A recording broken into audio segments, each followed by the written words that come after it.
they're both a little humble, so I will go ahead and say that, Bassem, you went from having a YouTube show to having a comedy show that was watched by 1/3 of the Egyptian public, which was a major first for that time. And also, you were the very first female director to make a feature film in Saudi Arabia, which, I mean, I'm curious for both of you. You know, your film, actually, the new one, The Perfect Candidate, is about how hard it is to try to break ground. It's a film about a woman who is forced to decide to run for her local council because they won't fix the highway in front of her hospital, and how much everybody in the community fights against that, the struggle to try to even get support. What was that like for both of you to try to come forth and be these important firsts? For me, I was really trying to be first, and it is more of the passion for storytelling that made me to become a filmmaker. And I think it's very important to always highlight that. It is about trying to be yourself, trying to find something that you love to make. And it's, yeah, I come from a very conservative society, sometimes doesn't see women as filmmakers or actresses or singers. They don't see it as respectful. So it is a journey and a process to be in that position. But I think it is worth it, and it is worth it for me to work within the system back home, because if you are not heard by the population, if you don't have this rally behind you, change will not be possible. A change, and especially fundamental value shift, does not happen overnight.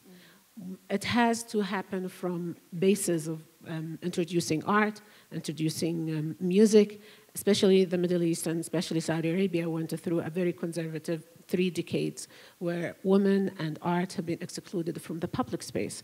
For us to create a human being who's able to carry civilization, a human being who has warmth and heart to be part and global citizen, really you need to invest in bringing stories that can be heard back home and can be part of the dialogue. And it is very important to support that. And as an artist, it's always it's always rewarding when you make a film about a spirited woman who is running for a local office and be nominated, be Saudi Arabia entry to the Oscar. Yeah. That encourages other women to be filmmakers, encourages other women to put themselves out there.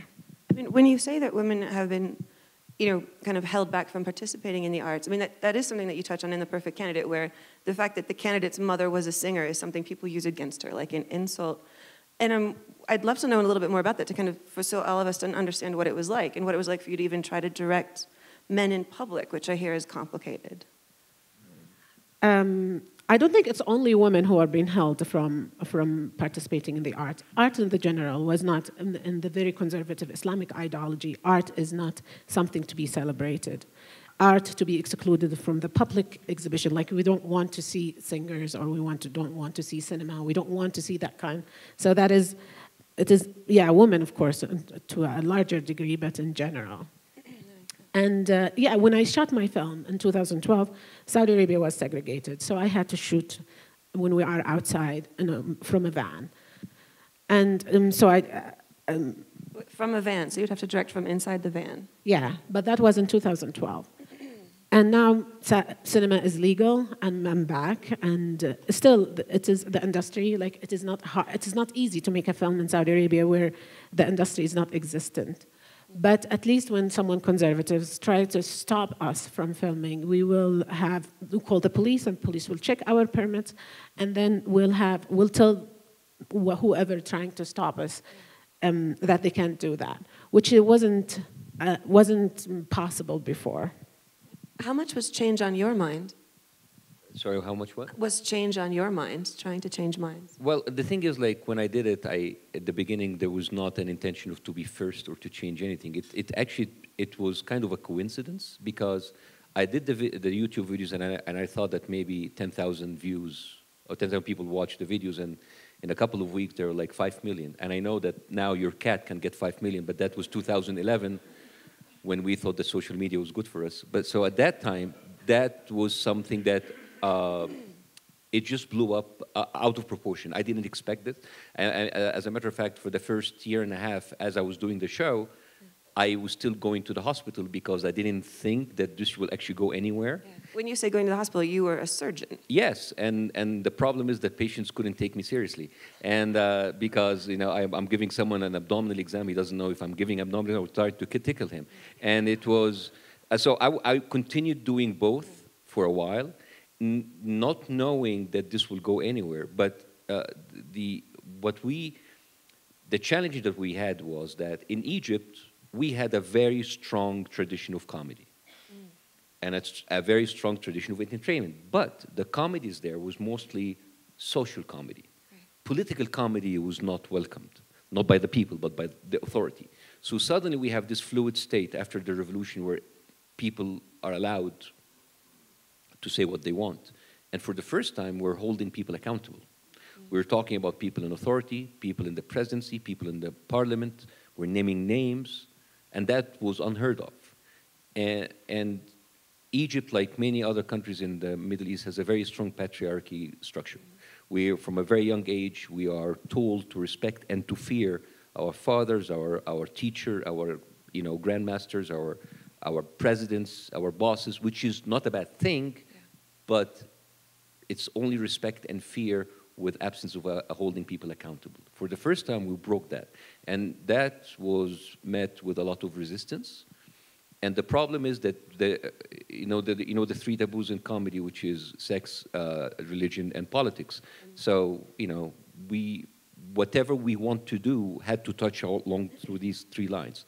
And the problem is that the people that we were attacking they always hid behind something else. So if the Islamists were in power, they hid behind religions. Like, you're making fun of Islam, you're making fun of our religion. If the military were in power, you are not patriotic, you are a traitor, you hate your country. And that we see examples of this all around the world, even here. So that was the first lesson that I learned, that small people hide behind big ideas. Mm-hmm. So they project this, so they can hide behind a flag, an anthem, a wall, whatever. So it has to be about something else. And then they launch their own personal attack against you. So it's not against your ideas. It's not. So they divert that into attacking you as a person. I was called an infidel, a traitor, a spy. So a self-hating Muslim, self-hating Egyptian, all of that kind. And you said that a third of the population was watching me. Half of them were hate watching. So, but that was good for the rating. And so the thing is, other than the message which was new, the format was also new, because when we started, I found that the Egyptian television was kind of locked in the 80s. Mm-hmm. There was no vision of creating a show with its own writers, with its own research room, with its own dedicated apparatus that just did the show. That was not the case in many of the Egyptian media, and we did that. And maybe one of the things that I'm proud of, even that the show is not on the air right now, but now you look back to whatever is broadcasted now in Egypt, they have adopted this model. Now people are learning that, like, you should have your own dedicated writers. I know that you guys like, what? You had people with no dedicated writers? Yes, that was Egyptian television. Welcome to the 80s. And that which at least we changed the landscape for entertainment. But we kind of pressed the wrong buttons and we pissed off the wrong people, so it didn't end well for us. Well, yeah, and I mean, when you say get in trouble, like, I've been sort of learning about how all of this works in Egypt, and I remember I was at the Cairo Film Festival, and a woman went to the closing night party in kind of a mesh skirt, where you could see her legs a little bit underneath it. It was something you'd wear to the Grammys here. It'd be fine here. But a cleric was able to say that he was offended by the dress, and the woman faced 2 years of prison time if she didn't, like, apologize profusely for wearing an immodest dress. But you know why what does that happen? So the people on television, by the way, who criticize this woman, this actress, yeah. They are people in their own private lives that they go out and they party and they drink alcohol.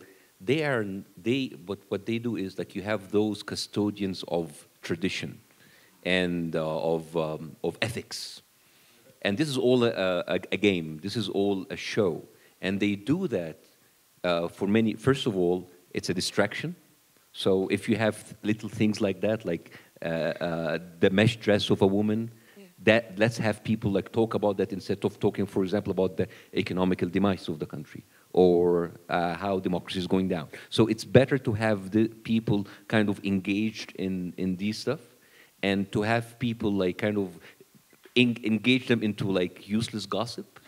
And of course, women are the easiest target, right? So this is all thing about like the custodian of tradition and ethics, when we need to have people, women like this, to be attacked. So because that, as that said, this was not real, by the way. This was all made up because the same people who attacked her are not known for their purity, if you want to put it this way. So. But women are subject always in the Middle East to be the political face of the Islamic movement. Like they veil women, that means that is the state, that is us. So they put the way women are dressed as their face. And that is why there was a huge wave for women to put the veil without understanding the psychology, what it means for a woman to veil and cover. That means she should not be, and that is how I taught as a kid, I should not be a piece of cake that a lot of flies come to. That is how you see. Or a covered lollipop. Yes. So that is how I should view myself. And so the veil and the psychology of the veil should be a battle that led by Muslim women, and should not be interfered, because a lot of liberals celebrate the veil, and Nike puts the veil on their cover. For me, as a Muslim woman, I don't think they understand what it means. For a Muslim woman, since she's a kid, I'm blamed as a victim. If I dress in a certain way, I bear all the consequences of what is happening to me. And we know that is not right. And we know women should be respected and should treat their bodies in respect. The same way models are very thin and very as a modesty, right? We put them on the cover for all those brands, Lancome or whatever, it's just to sell. It's also a way of using women to gain some kind of power. And that is not being addressed in the Middle East. It's not being addressed even here. What it means to the psychology of the veil on women, and who should fight that battle. Would it be men from the Middle East? Would it here in the West? And I think who really should fight this fight is our Muslim women, because it is affecting us on the first hand. And it is hard, people will come against you and will tell you that it is part of religion and all that, but we really need to have female scholars who will come and defend, because the veil is one of the most controversial and most problematic. You don't know when it started and when it started. So there is so much history that we can counter as women scholars. And also about this issue, a lot of people in the West think that only countries in the Middle East with strong Islamic theological governments, that they're the one who are pushing that. No, even with military countries who appear to be secular, they use that. You see, everybody has his own dedicated weapon. If you have a woman, they put you in a certain place, because now they're kind of get rid of half of the population. If you are an activist who's talking about freedom, they will get something else. Oh, you're doing that to destroy the country. These are all tools in order to put people under check, whether it is in a religious government or a military dictatorship government. Women, young people, children, activists, freedom fighters, all of these people, for them, are legitimate targets. And the way that they go up behind women is tradition and religion and things to make them to keep them in check. I mean, do you feel like your films and your comedy are part of this fight? I certainly do. There is a part in the film when she went into on the broadcast, she took her face veil, which is covering her identity. And for me, that woman was trying to claim her identity. And now in Saudi Arabia, there is a lot of social liberties that have been introduced to women. They don't have to cover their faces. We don't have the religious police running after women in the malls. You have to cover, and music is allowed. Women have to drive. But what is the percentage of women who are using those liberties? It is hard. You need to encourage women to be on that position. It is tradition. It is not only the government. It's only the Middle East is very complicated. It is not a place that you can see in black and white. It is a lot has to happen with religious ideologies, with the tradition, with it's an original society that clings so much to where it's coming from without reform, socially, religiously, and all that. And it is very important to understand that people sometimes will oppose laws and regulations from the government if they contradict their traditional values. And those values will not change overnight. It needs time to wash these values, shift. Like, I don't know how to explain that. One of the clashes, even for immigrants to come to the Middle East, because to come to the West, is the values are different. Like the clash of values, that the main issue that people cannot integrate, people cannot let go, even when they come here, where they don't have to circumcise their girls. They do that. They do that behind the government, even when they live in a very secular, very liberal, but that is because even if they have to go to jail. And still we see honor killing in London. Who can imagine honor killing in London? Because that is what they think is right. So it is really not about only introducing laws. It is like the shift of values and we cannot, it is us. It is up to us really to fight that battle and us to bring progressive values, and it will take time. See, it is hard for me to bring a script to the censorship, to Saudi Arabia, like to the office, and to ask them, approve it. And they will tell me, come tomorrow. I will come tomorrow, and after tomorrow, until they approve it. It's very bureaucratic. It's not easy. But it is a battle that is worth fighting. And we really should be in the Middle East investing in changing those values. How did you fall in love with cinema? Because when you're growing up in Saudi Arabia, movies were, as you kind of mentioned, they were banned from 1983 to 2018, till just recently, when I think they showed Black Panther when they first opened into the new movie theater in Saudi Arabia. So how did you fall in love with the art form? Well, again, it's complicated. Like, the exhibition of art is not allowed in Saudi Arabia, public. That is, we didn't have movie theaters, but we had Blockbuster all over Saudi Arabia. We had, I watched, and I come from a huge family. I'm one of 12. I'm number 8. So you can imagine how chaotic our house. And my father will go and rent movies just for us to, calm down. And I remember I was 12, and my sister was, 8 and 6 and whatever. And he rented Evil Dead. Remember Evil Dead? There is no rating system in Saudi Arabia. And he shut the door and turned off the lights. I'm scared of watching that movie until today. But yeah, we were part of the conversation, of what is of films and what is happening. Blockbuster for sure. We never got access to art house and stuff. But yeah, and for me, coming from that small town and watching films made me travel in my space and appreciate being part of a bigger world and exercise emotions that you don't get to exercise when you are coming from a small town. And that is why when I grew older, and I never thought I'd be a filmmaker, but it's making shorts just to have that kind of therapy and pleasure and just to exist somehow. Well, and Bassem, I don't think I've read a single interview without you that doesn't call you the Egyptian Jon Stewart. And he's been on your show, you've been on his show. Were you aware of his comedy before you started doing your own? Yes, there was YouTube. And I remember the first time I saw Jon Stewart, it was not on YouTube. It was in a gym in Egypt, and they were playing, that was before the blowout of satellite in the Middle East. There was CNN. And at that time, CNN played once a week the global version or the international version of the Daily Show. And I watched it and said, who is that?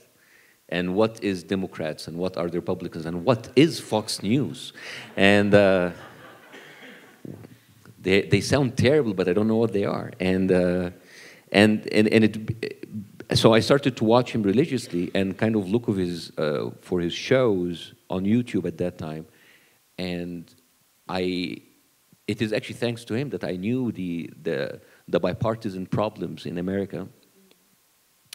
And what are the left, what is the right, the whole thing about the media machine there. And I dreamt a kind of an impossible dream to have a show like this in Egypt. And I even started to write scripts, maybe I will be a writer on that show that will come to Egypt, and we will make fun of the media. But of course, in a very kosher way, that it doesn't upset the government. So when the revolution happened, and suddenly there was no glass ceiling anymore, I just did it on YouTube. It was kind of like, it was a 7 or 8 years dream that suddenly materialized in a second. And I did the YouTube videos in my apartment in an empty room where we used to hang our laundry. And it was just like one desk, one banner, and one camera. And I used to get the clips from the state-run media and play it and make fun of it. And for that, that was something that is nobody else seen it in the Arab world at that time. And at that time, like, I didn't think that it will go anywhere. And just the next thing you know, I was in television. And I have to say that, like, I kind of I had a role in that terminology, the Jon Stewart of Egypt.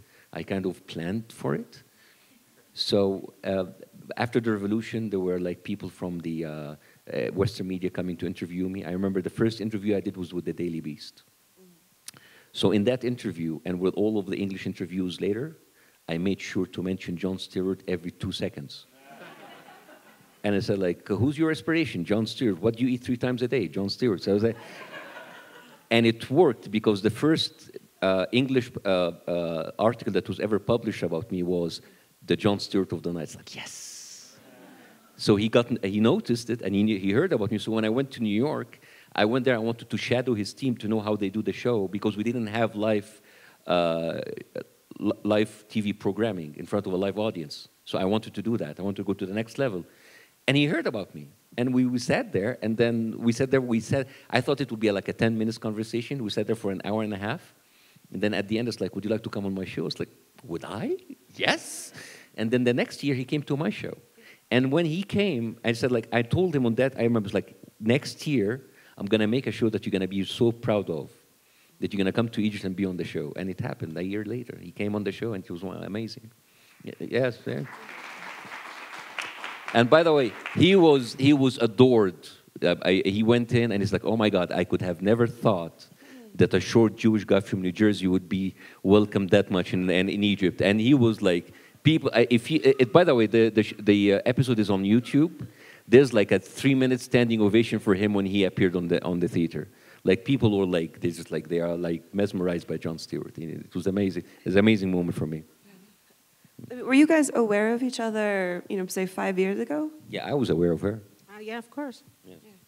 Now we're aware of each other. Yeah, the Middle East is like, well, it is like here. A lot of, like, even in Hollywood, everybody knows everybody, but have they met really? Like, no. Like, sometimes they just meet in award seasons, but they know each other. Yeah, but for Haifaa, when she came like into public eye, having like a female director from Saudi Arabia, I know it sounds like an oxymoron at the time, but she made it. That was something that was unheard of, like because you have female cinema and Saudi Arabia in the same sentence.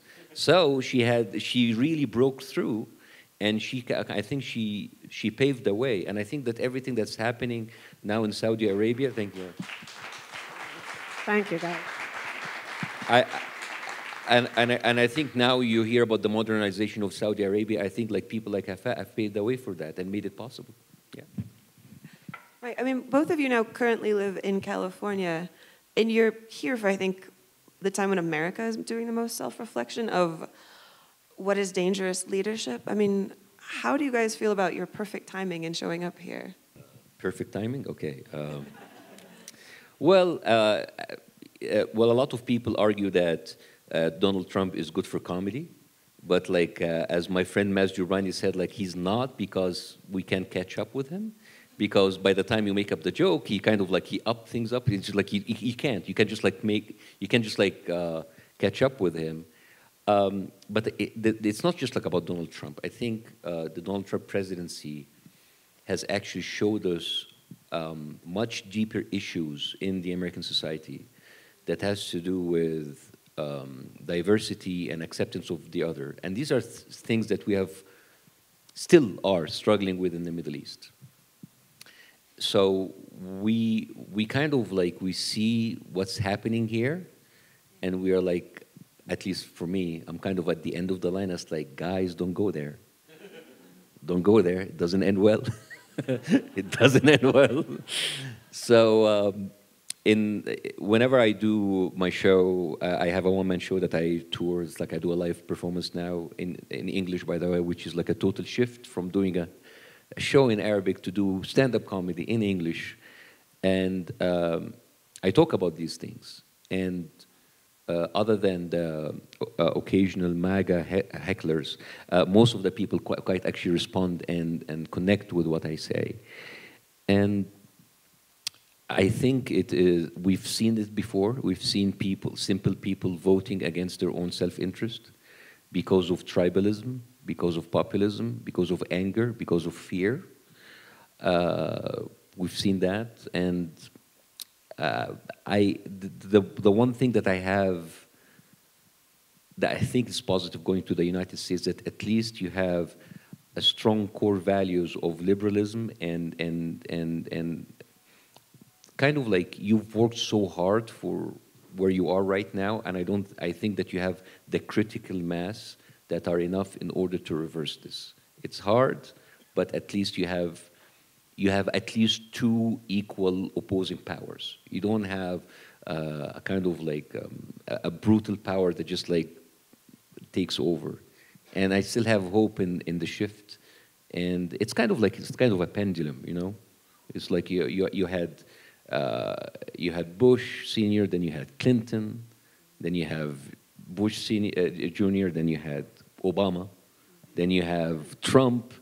And then the next could be like a gay Muslim transsexual Jew for president. So you never know. Or an old 70-year-old Jewish Bernie Sanders, which I love. So I would vote for him. For me, it is just like I fell in love with my American husband, and he was a diplomat, so we went around the world, and his parents just lived Westlake Village, so we moved in Westlake Village. I don't know how. So it is really accidental, but we do a lot of baseball, eyes on the ball. So, and for me to get to know the American society is such a privilege. Really, I really enjoy going to the games, and yeah. I just love the weather in Los Angeles. And for all of those here who live here, I'm sorry. I'm so sorry for you. There's something called the sun and warmth, beaches. So sorry. Well, yeah, I mean, I'm curious, like, right after your first film was such a sensation, you did Napoli Ever After for Netflix, then you did a film on Mary Shelley. Were you thinking you just wanted to make films in America, or like what changed your mind to go back to Saudi Arabia and make a film there?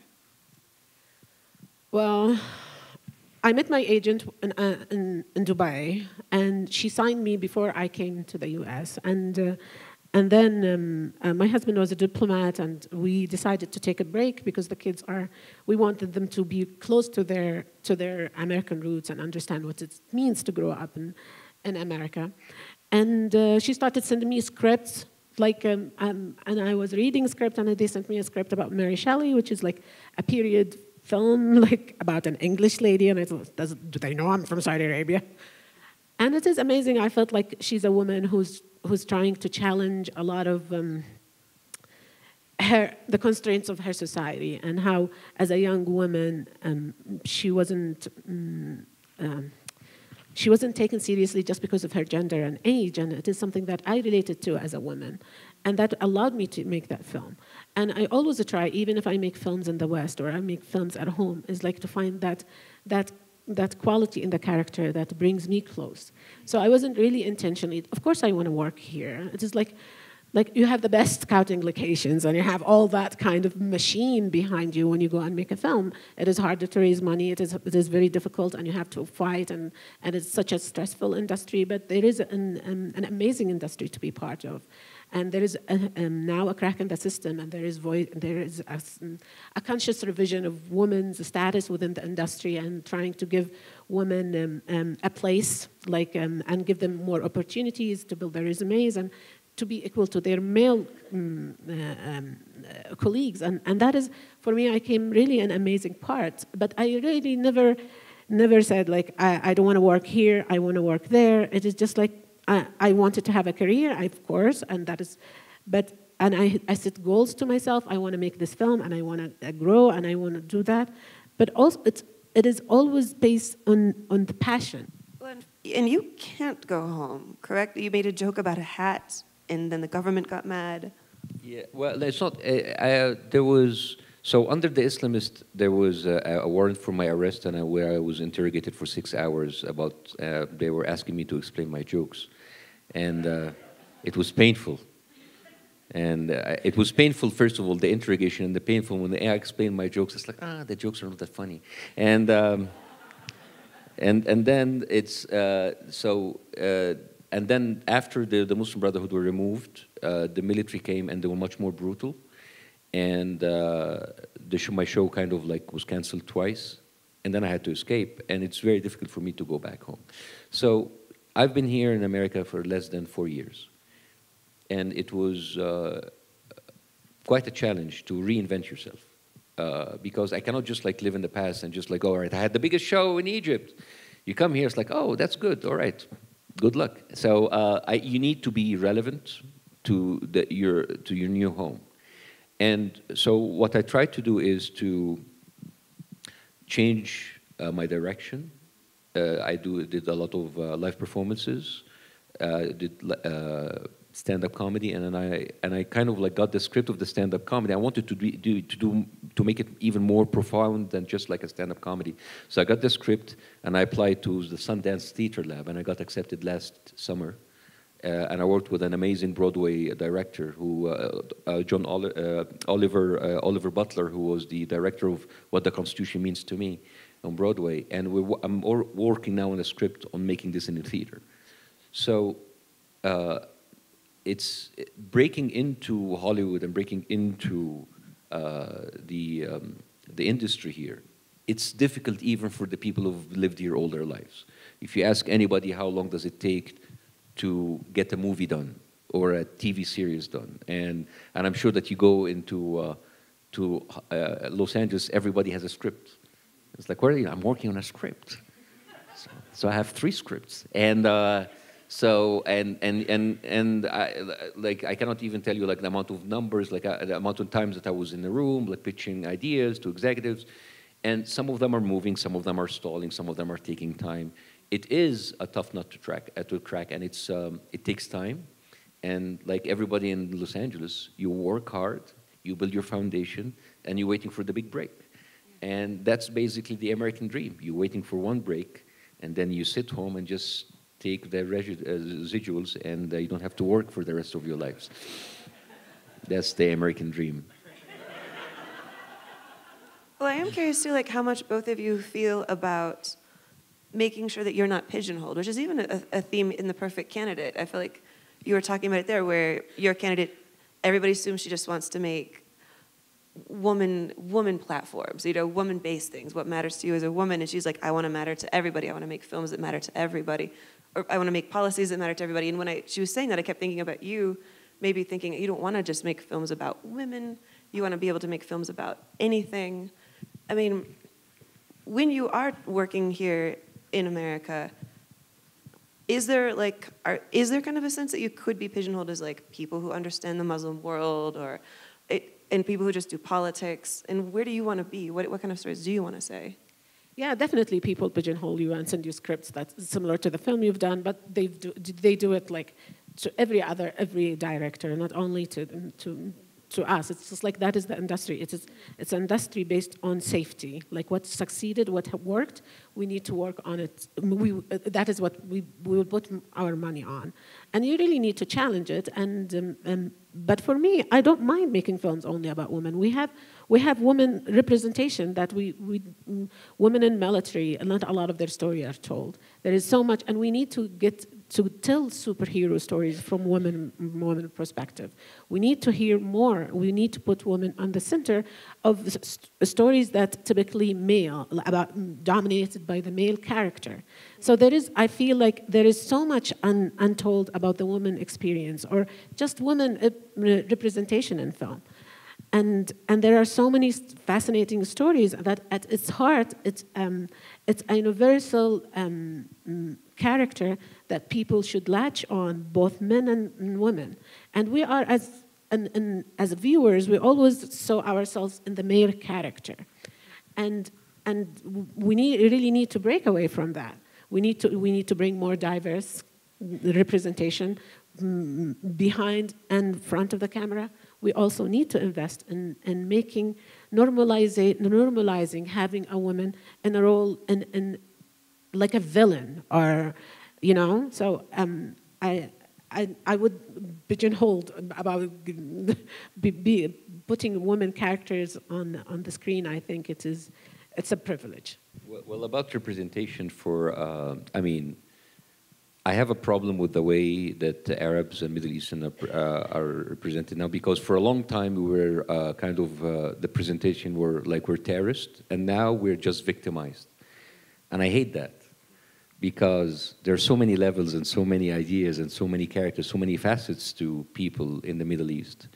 And people always look at the Middle East or Arabs as a monolith, which is not true. So I was writing a script for a network, and that was basically the first ever TV show we will have like a Middle Eastern superhero. And it was a family of superheroes. So I said, all right, so the main character is an Egyptian immigrant Muslim, and his wife is a Christian Syrian. So the network executives like, why does she have to be Christian? They wanted like the veil and the praying rug in the background. It's like, I told them, do you know that more than 60% of Arab immigrants to North and South America are actually Christians? They don't know. And a lot of people here that belong to the Muslim, Middle Eastern, and Arab world do not all share the same values.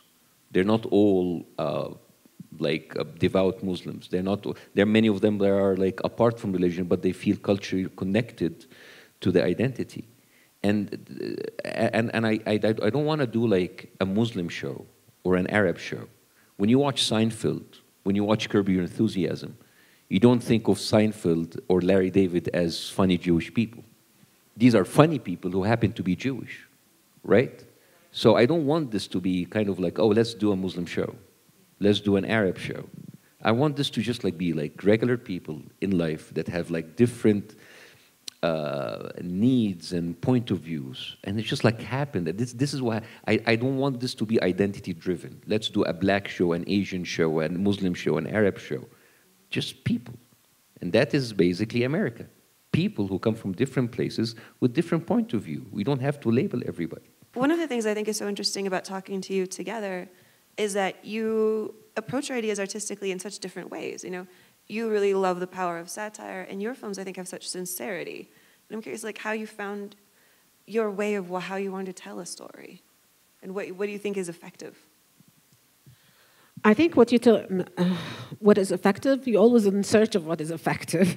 We write something and you produce something and you put it out in the world and you see if it is effective or not. But for me, it's always to make my characters not to be victims, for sure. I feel like it is bringing a character that has the love of life and they want to succeed. And it is like in the Middle Eastern movie making in general, women has always portrayed as submissive, as victims of violence or sexual violence or like domestic violence. And it is, for sure, this happens in the Middle East. And it is a society that needs to reflect how it deals with women. But also women in the Middle East are very sassy, and they have a lot of inner power that allowed them to survive everything in a harsh society. And we need to celebrate that. Women need to see themselves as strong and survivors and as lovely and happy and have a dream and inspire them. And that is, I think it is important to give that image, not only for women, also for men. And I think we are used to see men as violent in the Middle East and just like, the patriotic kind of image, and they are mean to their kids, and they are, and I think it is very important to have a different image of what a man is, because not all the Middle Eastern men are like that. And in the film, it's like, and The Perfect Candidate, the father is soft-spoken and he loves music and he has a dream of he supports his kids. And this exists, and we need to celebrate that image. And we need to put this image as front center for the Middle Eastern people to see themselves in a different light. And it is to change the way they think that is who they are, or what is masculinity is, and what it means. And I'm a feminist, and all my life, like, we have suffered from the glass ceiling and not to be taken seriously for your art, but it is very important to acknowledge that men and women should be equal, and it's like not women as a feminist or as a woman. It's not like we want to cancel men or we want to take opportunities from them. It is absolutely, we want to see successful men, but also we want some women who are successful hand in hand, because we learn from each other experiences.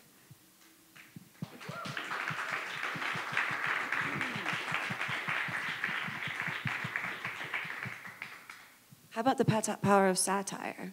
Well, satire is a double-edged sword. For one point, it is enjoyable. People get attracted to comedy and humor. It is much easier or much more effective to get more complex issues and use satire to bring it closer to people so they can discuss it. Problem with satire is, number one, it pisses off the wrong people. In the Middle East, not just in the Middle East, everywhere, like authoritarian figures are thin-skinned, in your case, orange-skinned, and but the downfall, the problem with satire, is people get too comfortable and too complacent, and they think that whoever is doing the satire is a leader, a political leader, so they get too comfortable with the situation. And that's a major mistake. And that actually happened to us.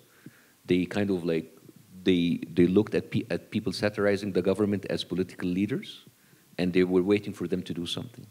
And this is, by the way, something that actually Jon Stewart and Stephen Colbert talked about like the power of satirists stops at the edge of the theater or the edge of your television screen.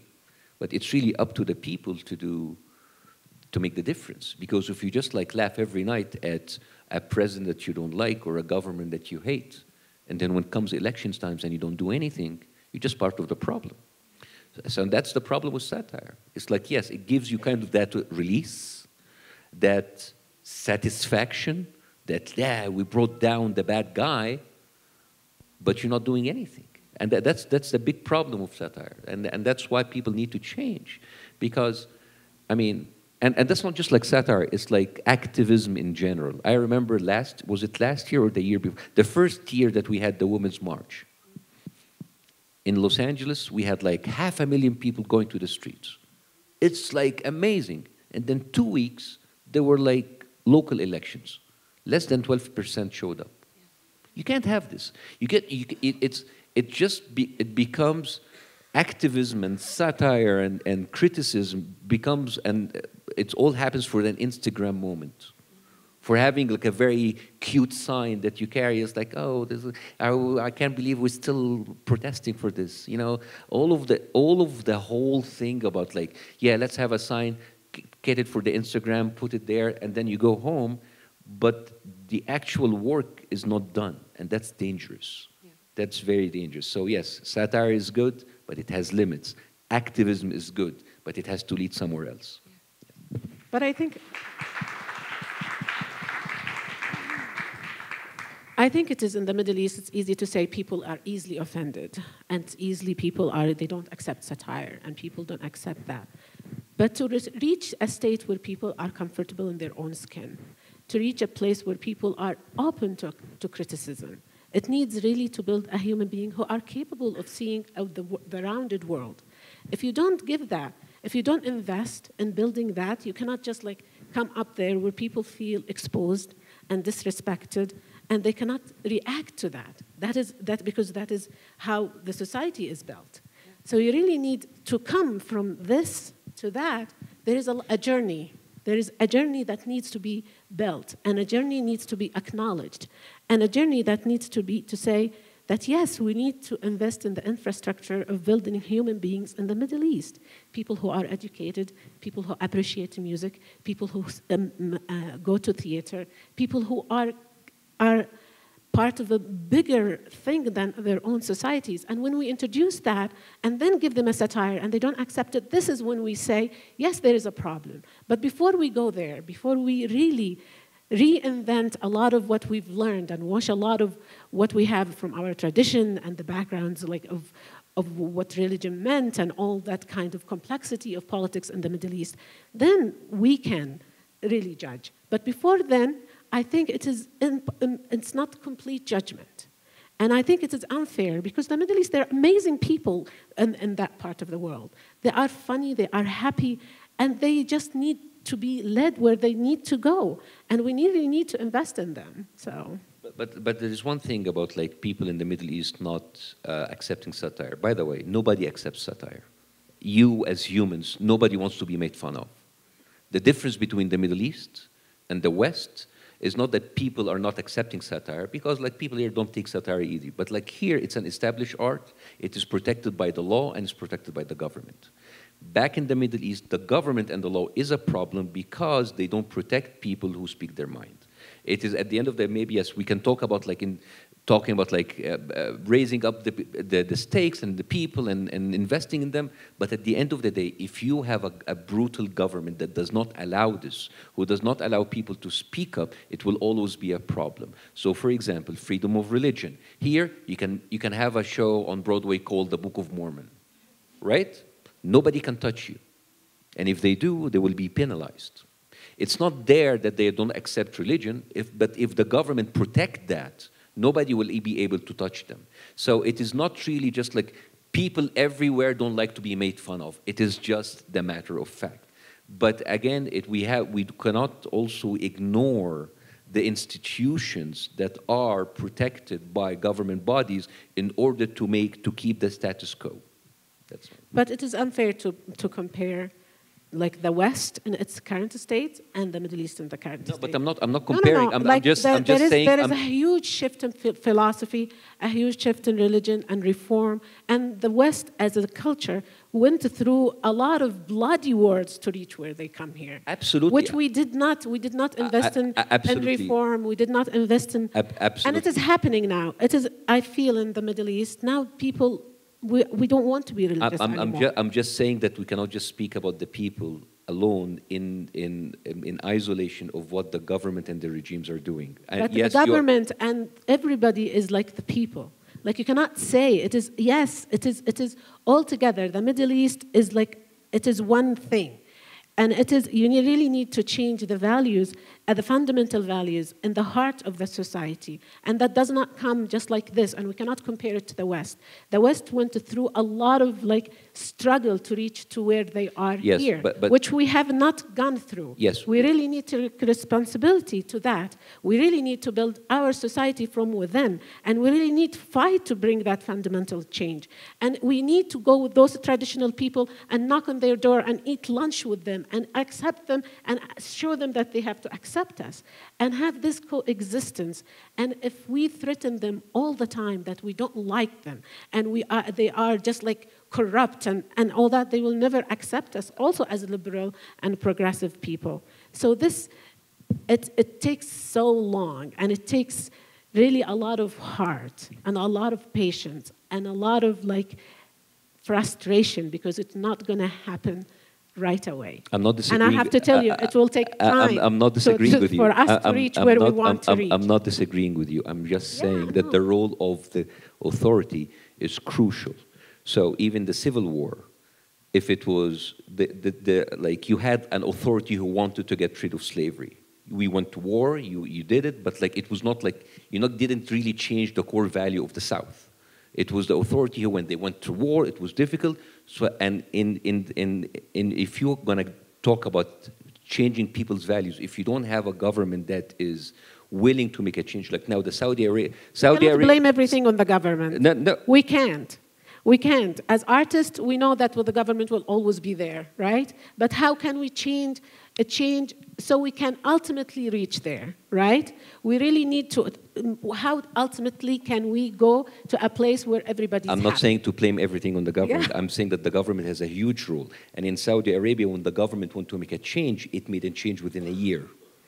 So you didn't have to wait for 2 generations to change the core values of Saudi's people. The core values of Saudi people did not change over 2 years. You had an authority who said, you know what, we're going to open up the society. It didn't go from down to up. It actually went from up to down. So you really need to have a change up there. And I agree with you that it's a very slow and a long fight. But again, you cannot ignore the role of the government to have the need and the desire to make a change. If not, you're just going to speak to people and the government is going to shut it down every time. Yeah. Well, I am curious about your perspective, though, because you're on the board of Saudi Arabia's Culture Authority, and what is that like? What are those conversations? The conversation is how to empower young filmmakers to tell their stories and how to give them money and where to do co-production. There's a lot of things, there's a lot of infrastructure to be built. So it is really a long way to go. But what is really important to say that it is like, yes, people, they introduced music in Saudi Arabia. Last month, 2 people were stabbed on stage when they are on performing. Right? Because people actually didn't want music in their neighborhoods. And there is a lot of neighborhoods they don't want to see women. So, yes, women now are allowed to drive. But sometimes a woman, especially working class woman, she will go buy a car because it's cheaper than renting a taxi, and her male relative at night will come and burn the car because they don't want her to drive. So there is so many things that is happening. And really we need to change, like it is, ultimately everything comes to, the dynamics is not like, it is not only like it's the social dynamics or like the anthropology of societies developing, it has to be acknowledged.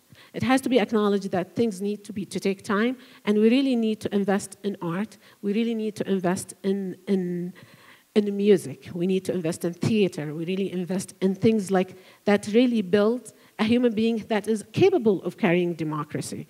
And if you don't do that, we cannot. The Middle East during in the 50s and the 60s were heaven because we had music. We had a lot of things. Once like once politics came in and tried to make people ignorant by excluding art and excluding everything out from the Middle East, now that is why we are in this state. So if we really need to go up to where we were and be more of a normal society where everybody's happy and we are not against the rest of the world, we really need to invest in like making people love life. We cannot have rhetorics of like of jihadi rhetorics all over. We cannot, like, we really need to create a person who has a passion and a desire to live. Right, because what's so interesting about your story and about even Egypt itself too is the waves of art being accepted. I mean, Egypt in Alexandria had one of the very first movie theaters ever built.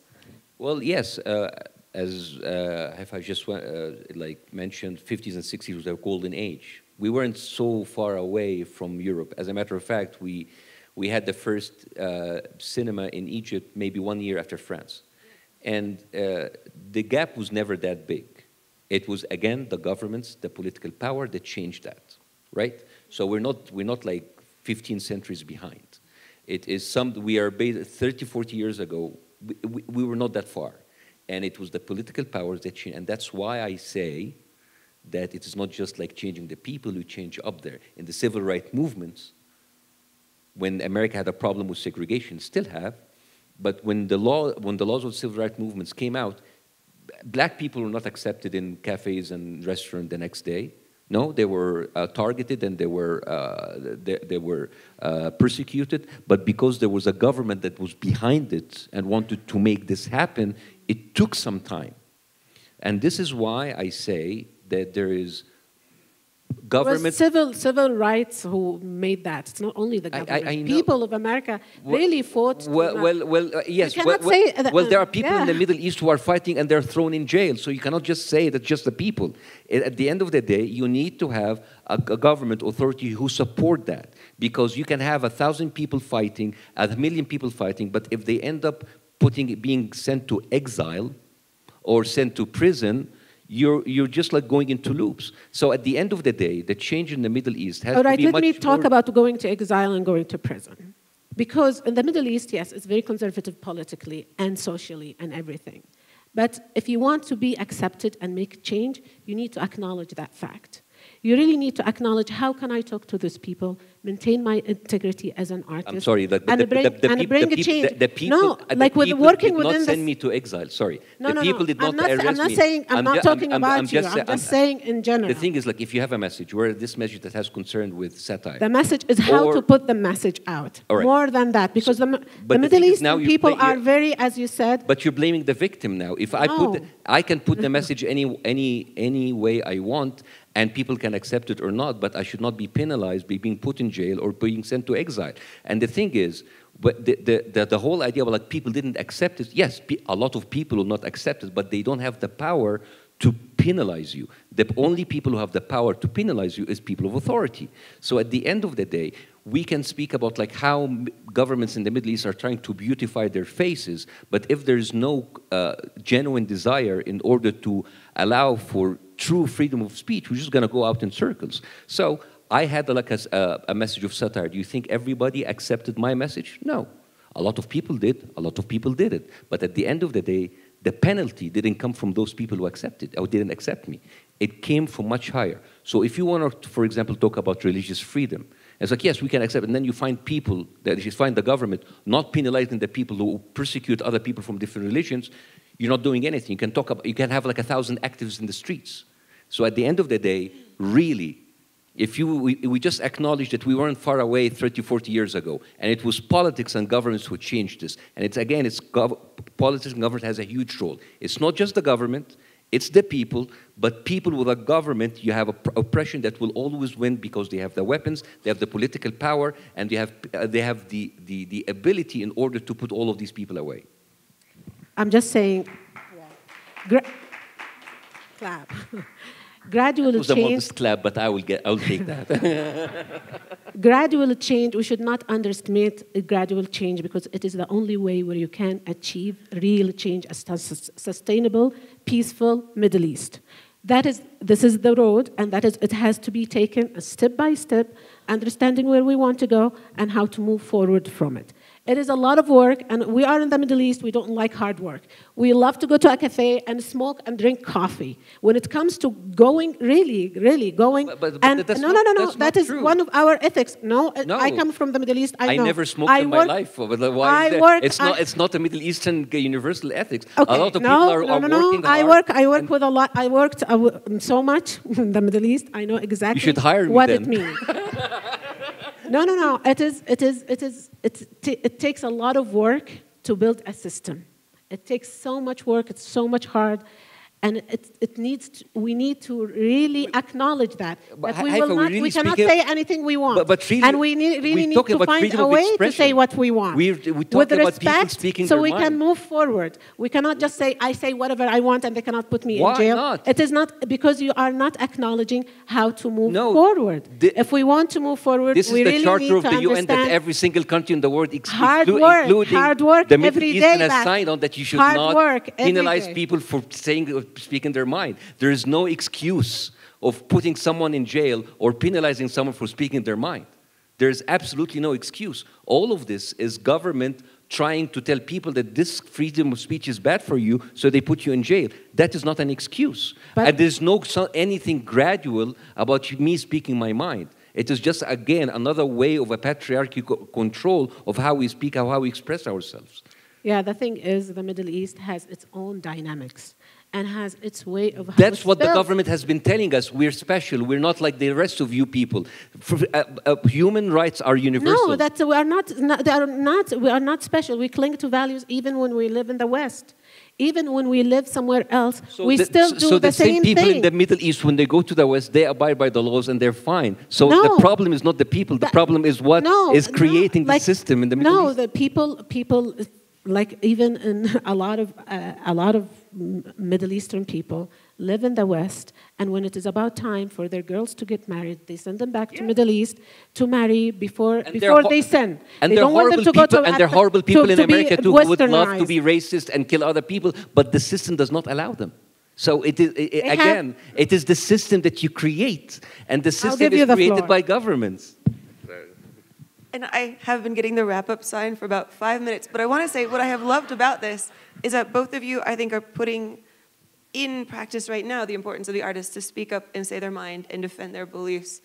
And on that, I want to say it has been such a pleasure talking to you guys, and can you all please join me in thanking them for being here? It was such a pleasure. Thank you. It's such a pleasure to share the stage with one of the pioneers in the Middle East. She's very respected in the Middle East, and I admit everything I said. She paved the way. It's okay. I'll give the last talk to the male from the Middle East. I was actually saying something very nice about you, but thank you.